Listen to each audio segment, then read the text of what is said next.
Quick reading for May the 1st to May the 2nd, Pisces. Your cards are the Knight of Cups, the Strength card, and the Nine of Pentacles. Mabagal man yung takbo, no? Meron man tayo mga inaantay na tao, whether this is communication, physical form no, ng tao, dahil nasa malayong lugar. Ito yata yung panahon na ibibigay sa atin, no?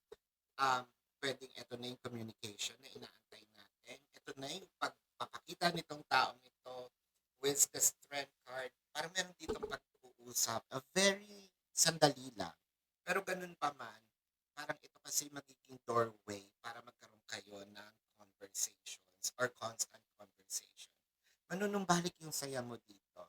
I feel like Pisces medyo naging ano tayo eh. Yung itong April, parang ang energy natin taas, baba, taas, baba.